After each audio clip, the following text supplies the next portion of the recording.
മലപ്പുറം ജില്ലയുടെ മലയോര മേഖലയിൽ കനത്ത മഴ തുടരുന്നു. ജലാശയങ്ങളെല്ലാം നിറഞ്ഞു കവിഞ്ഞത് ആശങ്കയ്ക്കിടയാക്കുന്നു. ചൊവ്വാഴ്ച രാവിലെ മുതൽ മലയോര മേഖലയിൽ കനത്ത മഴയായിരുന്നു. മാഞ്ചോല, ഉമ്മച്ചൻകാട് മലവാരങ്ങളിൽ കനത്ത മഴ പെയ്തതിനെ തുടർന്ന് കാളിക്കാവ് പുഴ നിറഞ്ഞൊഴുകിയത് ആശങ്കയ്ക്കിടയാക്കി. സമീപ പ്രദേശങ്ങളിലെല്ലാം വെള്ളം കയറി. റോഡുകളിൽ വെള്ളം കയറിയതോടെ ഉൾപ്രദേശങ്ങൾ ഒറ്റപ്പെട്ടു.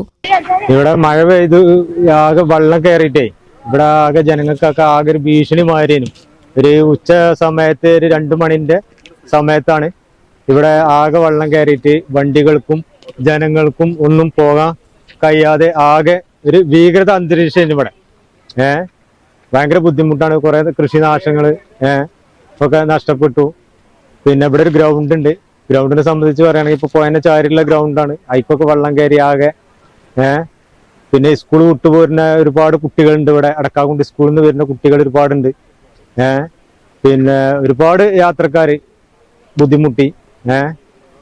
അങ്ങനെയുള്ള ഒരുപാട് പ്രശ്നങ്ങളായി. ദേശീയോത്സവമായ ഓണം ലക്ഷ്യം വെച്ചിറക്കിയ വിവിധ കൃഷിയിടങ്ങൾ വെള്ളത്തിനടിയിലായത് ആശങ്ക വർദ്ധിപ്പിക്കുകയാണ്. കനത്ത മഴ തുടരുന്നുണ്ടെങ്കിലും അനിഷ്ട സംഭവങ്ങൾ ഒന്നും തന്നെ റിപ്പോർട്ട് ചെയ്തിട്ടില്ല. ഈ ചാനൽ ന്യൂസ് മലപ്പുറം. പറ്റി നിങ്ങൾക്കല്ലേ കൂടുതൽ അറിയുന്നത്? പരിശുദ്ധിയുടെ സുവർണ പാരമ്പര്യം. Hayath Golden Diamonds, Valanchery.